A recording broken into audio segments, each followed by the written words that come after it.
반갑습니다. 진짜 첫 번째 주중 예배를 이렇게 드리게 됐습니다. 2025년을 시작한 지가 박수 한번 쳐주세요. 네, 감사합니다. 네, 일산도 지난주에 첫 번째 주일 예배를 잘 드렸을 거라고 생각하고요. 2025년을 시작한 지 8일이 지났습니다. 올해 여러분들은 뭔가 새해 결심을 한 게 있으세요? 네. 회긴자매 뭘 하셨어요? 기도를 더 많이 기도에 집중하는 생각. 그러네요. 확실히 영적인 자매님. 저는 다이어트 이런 거 좀 나올 줄 알았는데, 그렇군요. 매년 1월이면은 다이어트를 포함해서 운동과 관련된 서비스 상품과 매출이 엄청나게 올라간다고 합니다. 이유는 아실 거예요. 연초가 되면 뭔가 마음을 결정하고 시작해야 되겠다라고 생각하기 아주 좋은 타이밍이기 때문에 그렇습니다. 오늘 우리 그룹이 모였을 때 그룹별로 올해 자신이 새로운 결심을 했다면 좀 나누는 시간을 가지면 좋을 것 같습니다. 얘기하지 않아도 다 영적인 걸 나누실 것 같아요. 예. 예를 들면 매달 한 권씩 책을 읽기라든지 새롭게 새로운 운동을 시작하는 거라든지 또는 외국어를 마스터한다든지 아마 이 중에서 어떤 분들은 이미 1월 1일부터 시작했다가 작심삼일의 쓰라림을 맛보고 있는 분도 있을지 모르겠습니다. 근데 괜찮아요. 아시잖아요. 예. 첫 번째는 작심삼일을 반복하면 된다는 거고, 그 다음에 우리는 사실 이 한국 사람의 특권이 있지 않습니까? 예, 진짜 새해, 설날이 되기까지 다시 우리 마음을 세워서 결정을 하면 어떨까 생각합니다. 저는 이런 걸 좀 생각하면서 올해 좀 믿음이 좀 성장하면 좋겠다라는 생각을 한번 해봤습니다. 근데 되게 좀 추상적이지 않아요? 예. 제가 이런 운동이나 이런 하는 이 결정하신 분들의 얘기를 들어봤더니 이걸 달성할 수 있는 좋은 방법 중에 하나가 뭐냐 하면, 예를 들어서 다이어트다 그러면 자신이 원하는 이상적인 몸매를 가진 롤 모델을 뽑아다가 자기 사진, 자기 테이블 앞에다 붙여놓고 매일같이 보면서 내가 이 모양이 돼야 돼, 여기까지 가야 돼 라는 마인드 컨트롤을 하면 효과가 있다고 합니다. 한번 해보세요. 근데 믿음의 성장은 어떻게 할지 좀 고민이에요. 그래서 오늘 말씀의 제목은, 서가자매 공유 한번 해주세요. 네, 감사합니다. 전체 화면으로 해주셔도 괜찮을 것 같긴 한데요. 이 상태로? 네, 좋습니다. 잘 보이고 있습니다. 그래서 오늘 말씀의 제목은 시작은 과격하게, 끈질기게 끝까지 라고 한번 잡아봤습니다. 여러분들의 새해 결심에 좀 도움이 되라는 뜻으로 이 표를 잡아봤는데요. 사실 그보다는 오늘 제가 나누고 싶은 얘기는 믿음에 대한 이야기입니다. 믿음에도 딱 적용이 되지 않습니까? 일산 올해 표가 정해졌나요? 정해졌다면 누구 한 분이 얘기해 주시겠어요?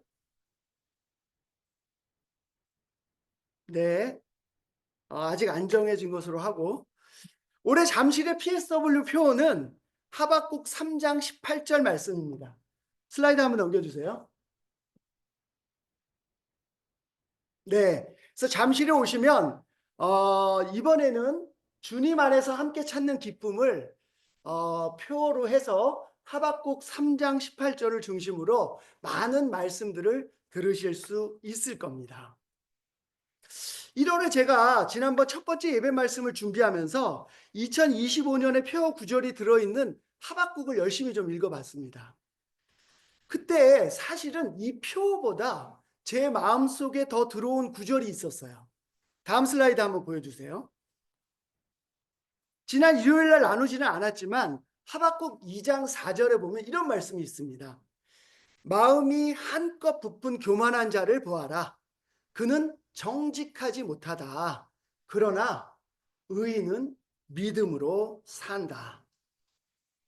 왠지 이 마음이 저한테 팍 들어왔어요. 그래서 믿음의 성장을 좀 이뤄야 되겠다라고 생각을 했습니다. 그래서 외형적으로 지금은 제가 조금 없어 보일지 몰라도 조금 부족해 보일지 몰라도 믿음으로 살아야 되겠다고 결정을 했습니다. 우리는 의인입니까? 네. 우리는 의인이 아닙니다. 하지만 우리는 예수님의 십자가를 통해서 의인이라는 인정을 받은 사람들입니다. 그것은 우리의 노력과는 아무 상관이 없는 일입니다. 우리는 오로지 믿었고 그 믿음으로 하나님께 의롭다는 인정을 받았습니다. 우리가 새로운 삶을 받은 것도 믿음이고 크리스찬의 삶을 계속해서 살아갈 수 있는 가장 큰 원동력도 믿음입니다.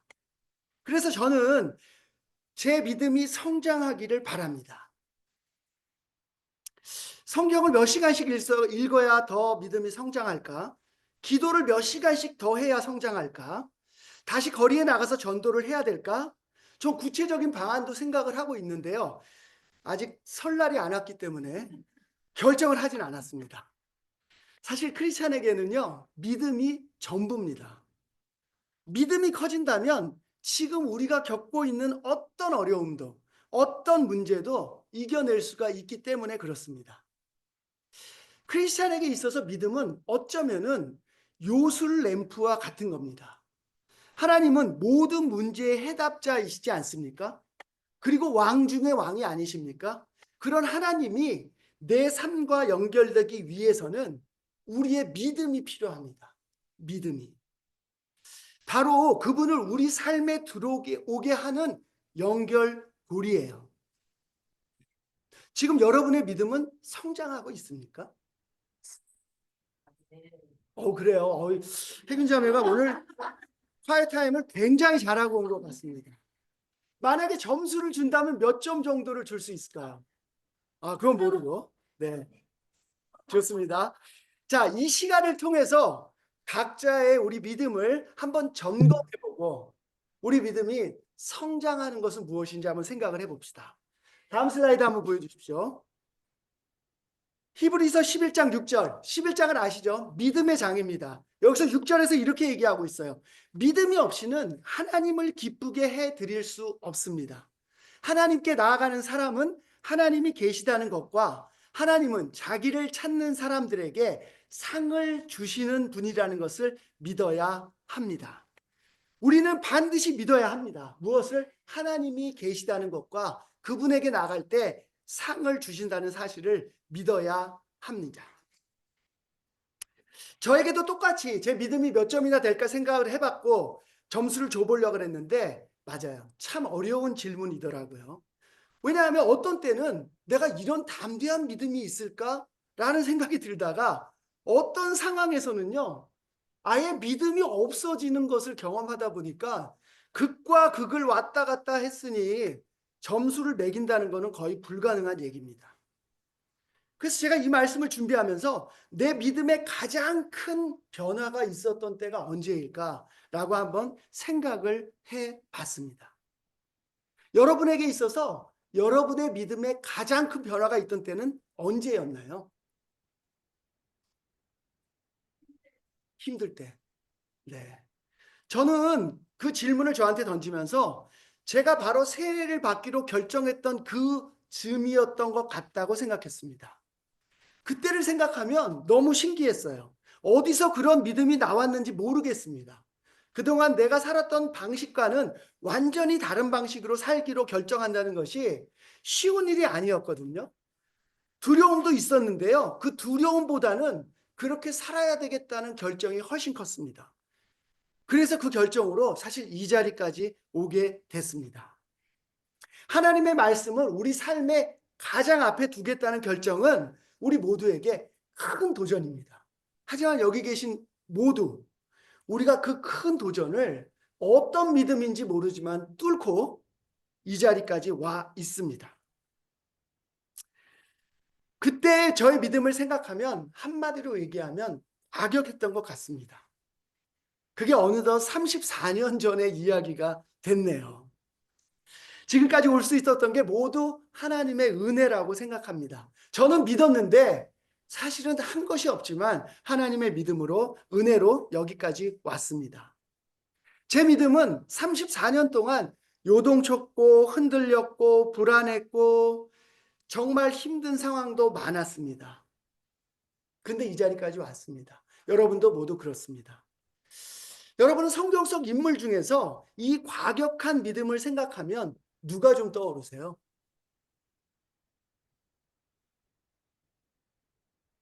바울, 예, 바울, 요셉. 요셉, 아 맞습니다. 예, 설마 누가가 생각나는 분은 없으시죠? 예, 저는 이 과격한 믿음을 생각하면서 이 인물이 떠올랐어요. 다음 슬라이드 한번 보여주십시오. 누가복음 19장 1절에서 6절 말씀을 제가 오늘 본문 말씀으로 같이 한번 읽도록 하겠습니다. 예수께서 여리고에 들어가 지나가고 계셨다. 삭개오라고 하는 사람이 거기에 있었다.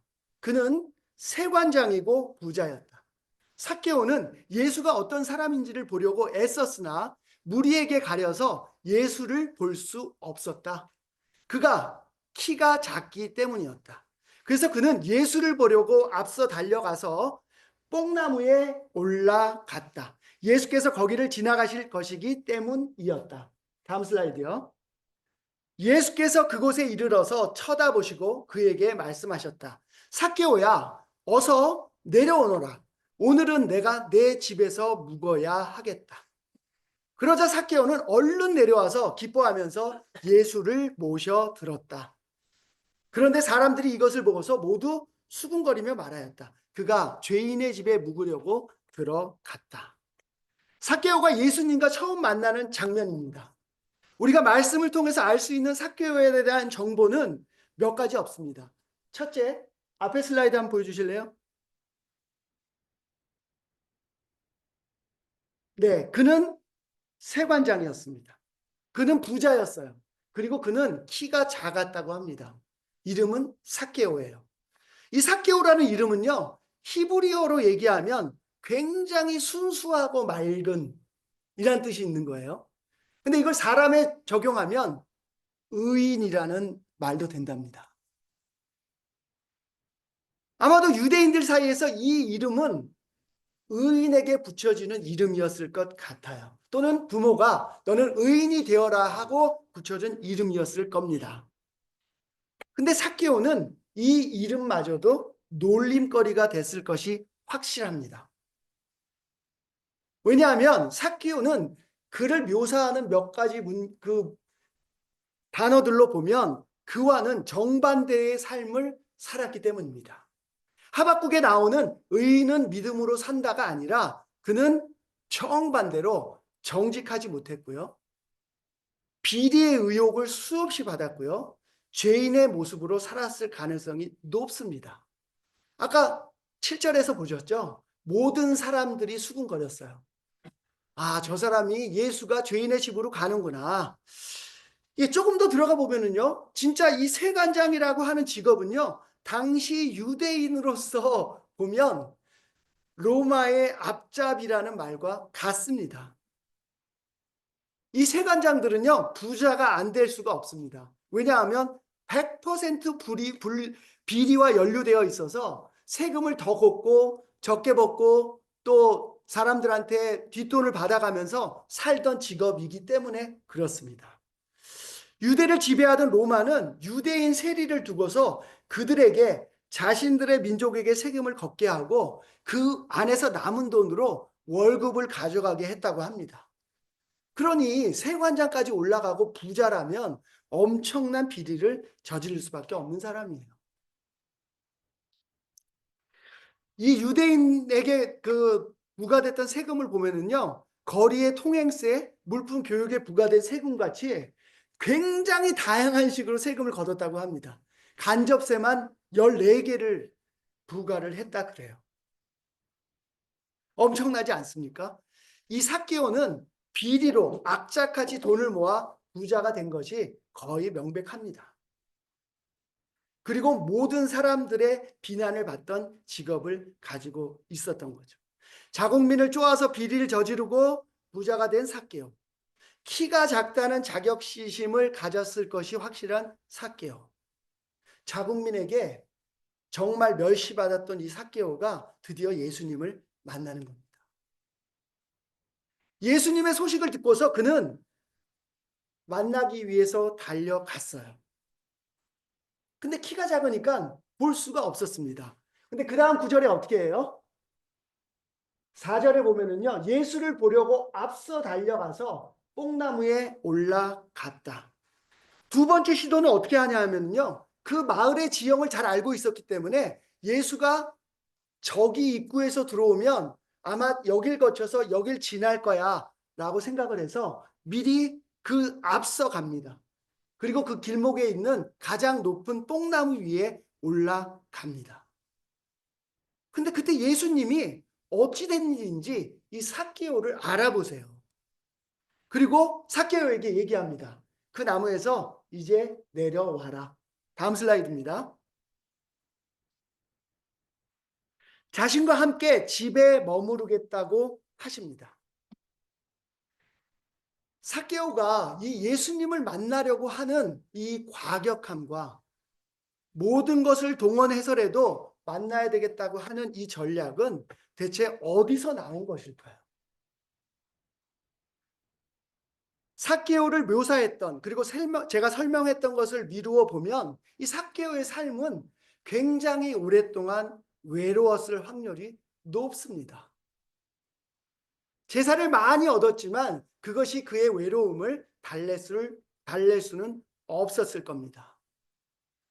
처음 세리가 될 때는 부자가 되면 자신의 외로움과 모든 것들이 해결될 것이라고 생각했는지 모르지만 그걸 다 이루고 나서도 해소할 수 없는 무언가가 이 삭개오에게 있었던 것이 분명합니다. 그렇기 때문에 예수의 소식을 듣고는 한 걸음에 달려나가고 처음에 막혔지만 어떻게 하든지 이 예수를 만나려고 했던 것 같습니다. 죄인을 구하러 예수님이 우리 마을에 온대. 삭개오는 자신이 봐도, 그리고 누가 봐도 죄인이었어요. 누구나 알고 있는 죄인이었습니다. 얼마나 과격합니까?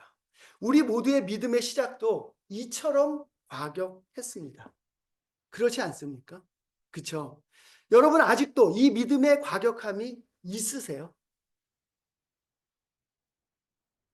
사실 저도 처음에 세례받을 때 마음이 이 삭개오와 같았습니다.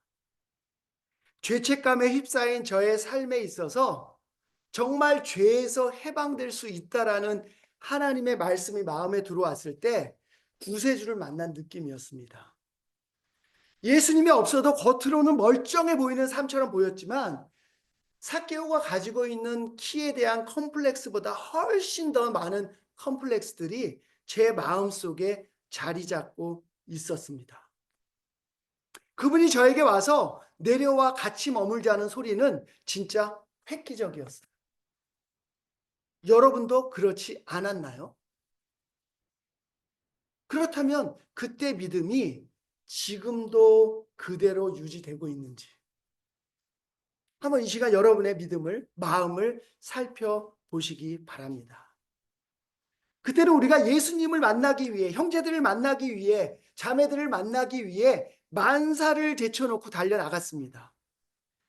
예수님을 만나는 일이라면 내가 할 수 있는 모든 전략을 동원해서 작전을 짰습니다. 근데 여전히 그 마음이 여러분 마음속에 유효합니까? 만약 그렇지 않다면 우리가 오늘 다시 이 삭개오를 보면서 삭개오의 마음으로부터 한번 배워봅시다. 삭개오는 분명합니다. 다른 사람에게 이야기하진 않았지만 혼자 잠을 자려고 누우면 그 마음속에 크게 채워지지 않는 구멍 때문에 늘 무엇인가를 기다리고 있었을 것이 분명합니다. 그래서 삭개오가 보여준 이 과격함은 바로 그 현실의 고통과 어려움 속에서 어떻게 하든지 벗어나야겠다라는 생각 때문에 나왔던 것이라고 생각합니다. 혹시 여러분의 믿음이 시들해졌다면, 과격한 믿음을 되찾고 싶다면 여러분, 하나님이 없는 삶에 그 공허한 빈 마음과 하나님을 떠났을 때의 그 구멍 뚫린 마음을 직시하시기 바랍니다. 그리고 오늘 영적인 형제 자매들과 마음의 이야기를 나누면서 다시 한번 우리의 과격한 믿음을 되찾는 것을 시작해 보시기를 바랍니다. 혹시 여러분의 마음속에 알고도 지나치는 마음의 구멍이 있다면 형제 자매들과 이야기를 나누십시오. 이야기를 나누다 보면 여러분이 모르고 있는 채워지지 않는 그 빈 구멍도 분명히 보일 것입니다. 여러분의 마음을 채워주신 그 하나님이 여러분과 연결되는 고리, 바로 그 과격한 믿음을 통해서 2025년도 여러분들과 함께 하실 것이 분명합니다. 다음 슬라이드 한번 보여주세요. 누가복음 19장 8절에서 10절 말씀입니다. 삭개오가 일어서서 주님께 말하였다. 주님, 보십시오. 내 소유의 절반을 가난한 사람들에게 주겠습니다. 또 내가 누구에게서 강제로 빼앗은 것이 있으면 4배로 하여 갚아 주겠습니다. 예수께서 그에게 말씀하셨다. 오늘 구원이 이 집에 이르렀다. 이 사람도 아브라함의 자손이다. 인자는 잃은 것을 찾아 구원하러 왔다. 예수님이 삭개오와 함께 자기 집으로 들어가고 나서 삭개오는 신이 났습니다. 자신의 외로운 삶이 너무 비참해서 예수님이 만나는 것이 유일한 길이라고 생각하고 탈출구라고 생각하고 달려나갔는데 예수님이 그를 알아봐 주시고요. 자신의 집에까지 와서 머무르겠다고 하십니다. 정말 꿈만 같은 장면이 아닐 수 없어요. 그래서 자신을 멸시하던 주변 사람들에게도 뭔가 자신감이 생겼습니다. 봐라. 죄를 용서하는 이 영적인 구세주가 나와 함께 내 집에 머무르는 것을 봐라. 이제 나는 더 이상 죄인이 아니야. 너희들이 아무리 나를 죄인이라고 이야기해도 나는 이제부터 떳떳하다. 이런 기분이지 않았을까요? 그래서 신난 김에 내친 김에 한번 질릅니다. 과감하게 선언합니다. 그것도 아주 구체적으로 선언합니다. 내 소유의 절반을 가난한 사람에게 주겠습니다. 내가 강제로 뺏은 것이 있으면 4배로 갚겠습니다. 저는 이 장면을 보면서 믿음이라는 것은 바로 이런 과정을 거쳐서 단단해지는구나 라고 생각을 했습니다. 믿음으로 결정했던 것이 성공을 거두면 그 다음 단계로 나가면서 더 큰 믿음의 결정을 할 수 있는 것이죠. 혹시 이 시간 여러분의 믿음이 어디 갔는지 모르겠다고 생각하는 분들이 있다면 여러분이 믿음으로 했는데 하나님이 응답했던 그 성공의 기억을, 그 성공의 경험을 기억해 보시기 바랍니다.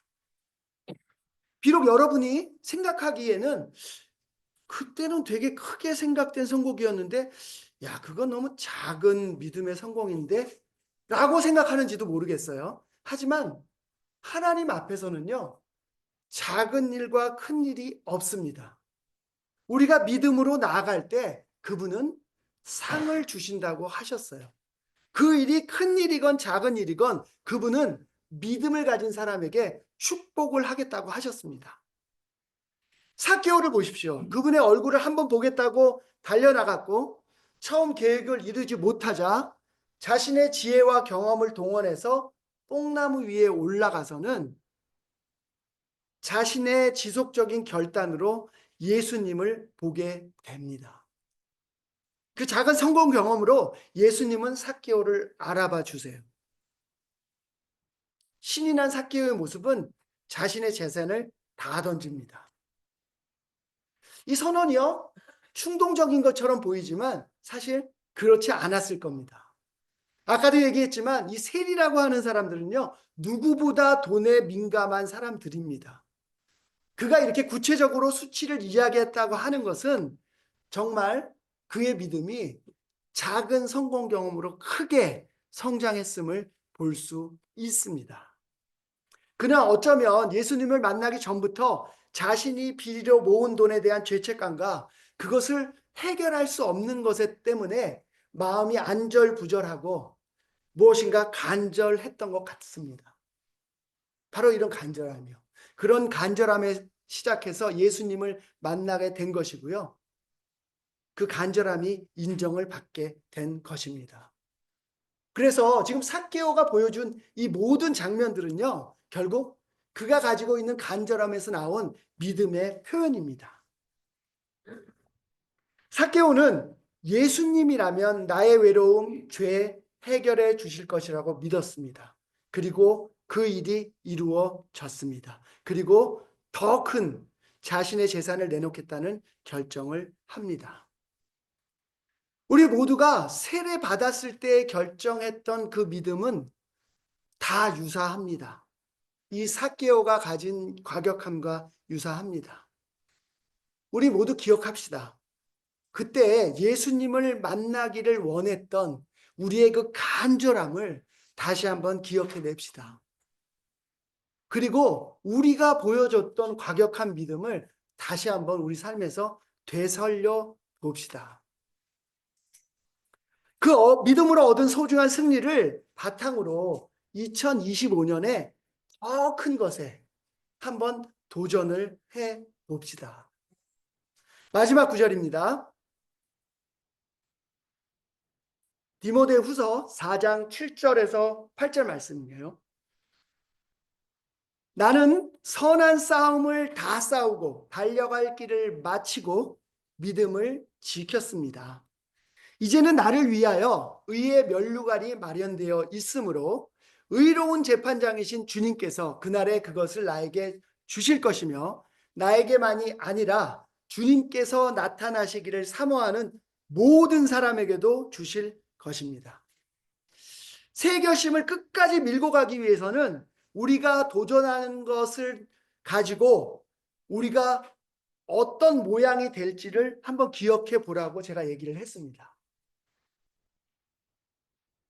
사실 영어를 좀 더 잘하겠다고 배우고 싶으신 분들이 새해에 많이 나오잖아요.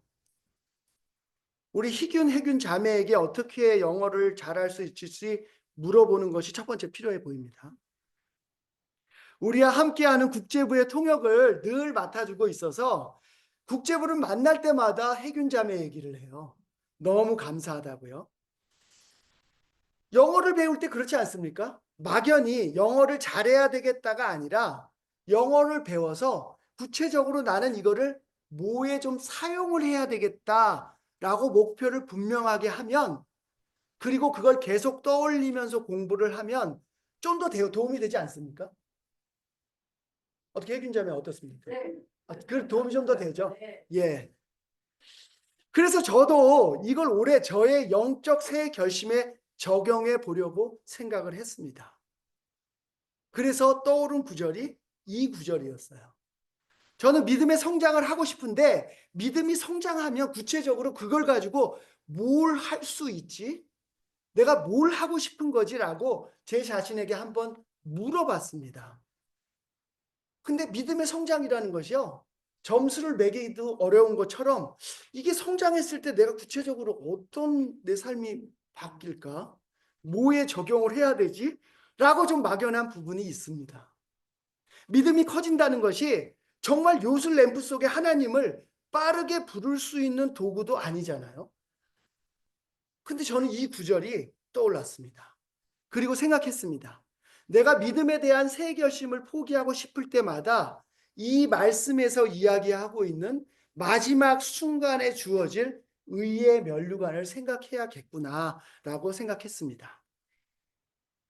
의로운 재판자이신 주님께서는 내가 하나님을 만나는 그날까지 나에게 믿음을 지키고 있는지를 보고 계실 겁니다.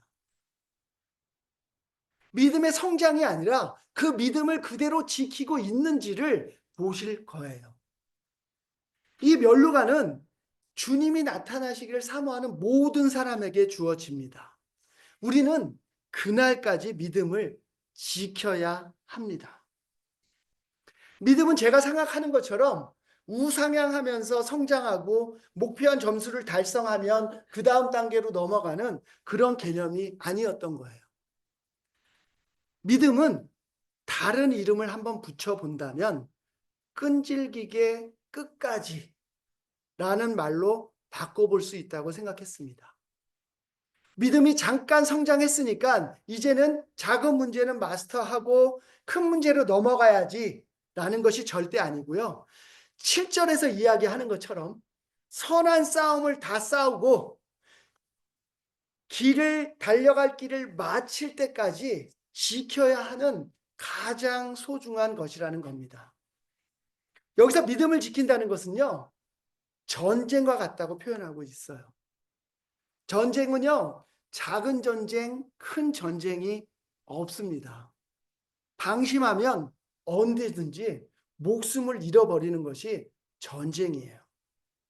우리의 믿음을 무너뜨리려는 사탄은 우리가 바로 작은 승리에 만족하거나 작은 것에 또는 우리 마음이 부풀어서 정직하지 못할 때, 우리가 방심할 때, 교만해질 때 우리의 믿음을 무너뜨리려고 할 것입니다. 그래서 저는 믿음의 성장이라는 목표를 좀 수정하기로 했습니다. 2025년도에도 하나님에 대한 믿음을 잘 지켜내야 되겠다. 내가 처해 있는 상황, 내가 부딪힌 문제 속에서 하나님이 기뻐하실 것이 무엇인지 생각하고 그것을 과격하게 실행해야 되겠다라고 결정을 했습니다. 그리고 그때마다 내 마음속에서 일어나는 또 다른 나와의 싸움을 벌이겠다라고 결정을 했습니다. 우린 잘 알고 있습니다. 이 싸움은 쉽지 않아요. 그래서 믿음의 형제 자매들이 저에게 필요합니다. 함께 끝까지 끈질기게 달릴 형제 자매들이 저에게 필요합니다. 올해 2025년에 저하고 함께 믿음의 싸움을 가시겠죠. 말씀을 정리하겠습니다. 의인은 믿음으로 삽니다. 우리 모두가 경험했던 과격한 믿음의 승리를 기억합시다. 믿음은 끈질기게 끝까지 가는 겁니다. 믿음을 지켜서 우리가 받을 수 있는 그 의의 면류관을 기대하면서 2025년을 단단하게 시작하기를 기도하겠습니다. 말씀 마치겠습니다.